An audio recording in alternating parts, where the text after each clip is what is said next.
नमस्ते। बॉलीवुड और क्रिकेट का कॉकटेल हमेशा ही मसालेदार होता है ना? बिल्कुल। लेकिन सोचिए जब इस कॉकटेल में प्यार, धोखा, पैसा और एक हाई प्रोफाइल शादी टूटने का तड़का लग जाए। तो कहानी कितनी दिलचस्प हो जाएगी। एग्जैक्टली। आज हम एक ऐसी ही कहानी की परतों को खोलने जा रहे हैं। एक तरफ है जानी मानी भारतीय क्रिकेटर स्मृति मंधाना। सुपरस्टार है वो तो। हाँ, और दूसरी तरफ है सिंगर कंपोजर पलाश मुच्छल।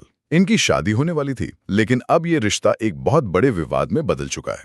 और इस कहानी में एक नया मोड़ आया है स्मृति के बचपन के दोस्त विज्ञान माने के आरोपों से। और आरोप भी कोई छोटे मोटे नहीं है। तो चलिए इस पूरे मामले की गहराई में उतरते हैं और देखते हैं कि आखिर हुआ क्या था। कहानी का जो सबसे आप कह सकते हैं चौंकाने वाला हिस्सा है, वो है वो आरोप जो पलाश पर लगा है। हाँ, विज्ञान माने का दावा है कि 23 नवंबर 2025 को मतलब शादी के फंक्शन के दौरान ही एक बहुत बड़ा ड्रामा हुआ। जी, उनका कहना है कि पलाश को किसी दूसरी महिला के साथ बिस्तर में रंगे हाथों पकड़ा गया था। ओह, विद्यान ने उस सीन को भयानक सीन बताया है। एक मिनट, शादी के फंक्शन के दौरान? ये तो बहुत ही शॉकिंग है। हाँ, और बात यहीं खत्म नहीं हुई। और क्या हुआ? आरोप ये भी है कि वहां मौजूद भारतीय महिला क्रिकेटर्स ने पलाश की पिटाई भी की। क्या मतलब ये किसी फिल्म के सीन से काम नहीं लग रहा। बिल्कुल, एक तरफ धोखा और दूसरी तरफ मारपीट। ये मामला तो बहुत ही ज्यादा पेचीदा होता जा रहा है। पर अक्सर ऐसे मामलों में सिर्फ इमोशंस नहीं होते, कुछ और भी होता है। आप पैसे की बात कर रही हैं? हाँ, और आप बिल्कुल सही हैं।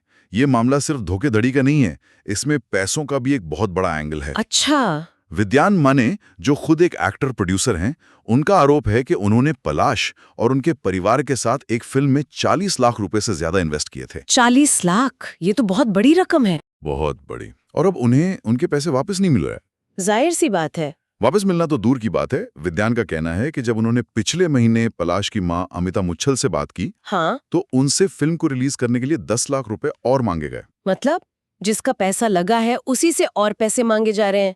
ये तो ब्लैकमेलिंग हुई। उनके मुताबिक उन्हें ब्लैकमेल किया गया, कहा गया कि या तो और 10 लाख दो या फिर फिल्म से बाहर हो जाओ और पुराना पैसा भी भूल जाओ। ये तो मतलब दोनों तरफ से उन्हीं का नुकसान था। एग्जैक्टली। इसी फ्रस्ट्रेशन में विद्यान ने तो पलाश के परिवार को चिंदी चोर तक कह दिया है, जो उनके गुस्से को दिखाता है। समझ सकती हूँ। तो एक तरफ शादी टूटी, दूसरी तरफ पैसे डूब गए। और रिश्ते भी खराब हो गए। दिसंबर 2025 में जब पलाश और स्मृति की शादी आधिकारिक तौर पर टूट गई, उसके बाद चीजें और बिगड़ गईं। कैसे? विद्यान का आरोप है कि मुच्छल परिवार ने उन्हें हर जगह से ब्लॉक कर दिया, फोन, सोशल मीडिया, हर जगह से। और उन्हें यह भी पता चला कि उस फिल्म के दूसरे कलाकारों को भी उनका बकाया पैसा नहीं मिला है।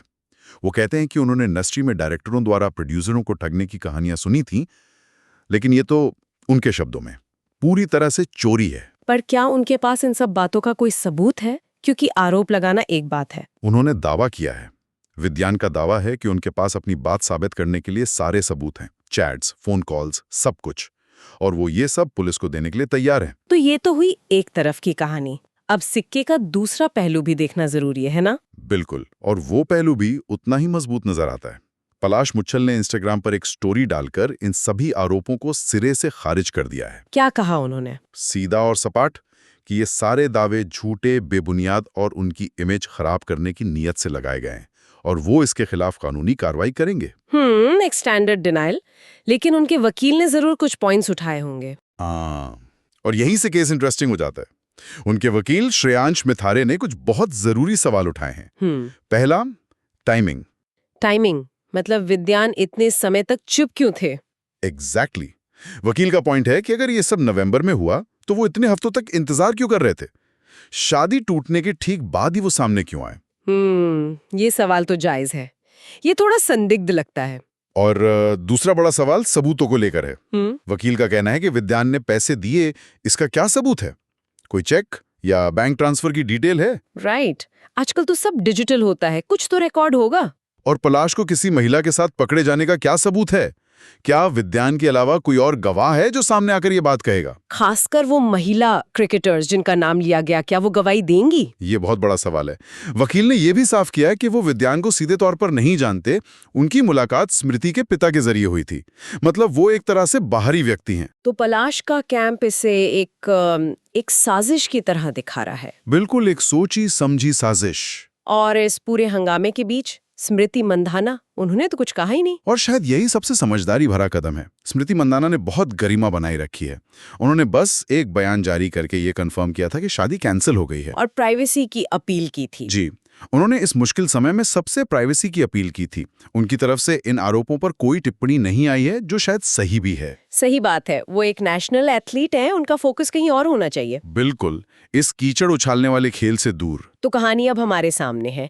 एक तरफ विद्यान माने हैं जो धोखे, ब्लैकमेलिंग और 40 लाख की धोखाधड़ी के संगीन आरोप लगा रहे हैं और सबूत होने का दावा भी कर रहे हैं। और दूसरी तरफ पलाश मुच्छल और उनके वकील हैं जो इसे एक सोची समझी साजिश बता रहे हैं। और वो आरोपों के टाइमिंग और सबूतों पर बहुत बड़े सवाल उठा रहे हैं। अब सोचने वाली बात यह है कि क्या ग्लैमर की इस चमक दमक के पीछे वाकई कोई गहरा राज छिपा है, या ये सिर्फ एक रिश्ता टूटने के बाद की कड़वाहट है जिसे गलत तरीके से पेश किया जा रहा है।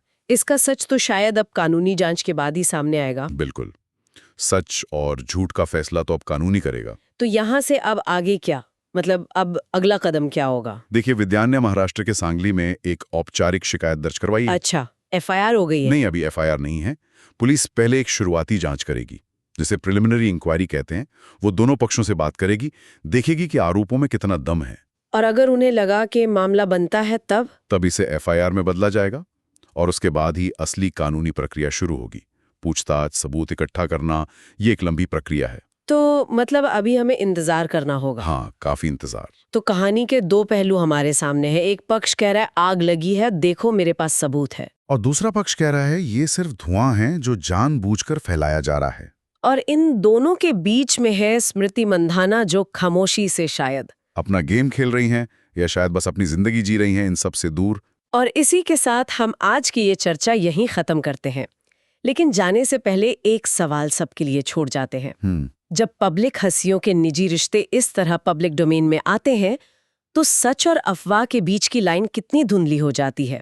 और क्या हम दर्शक के तौर पर कभी सच जानना भी चाहते हैं, या हमें बस एक अच्छी मसालेदार कहानी चाहिए होती है? सोचिएगा जरूर।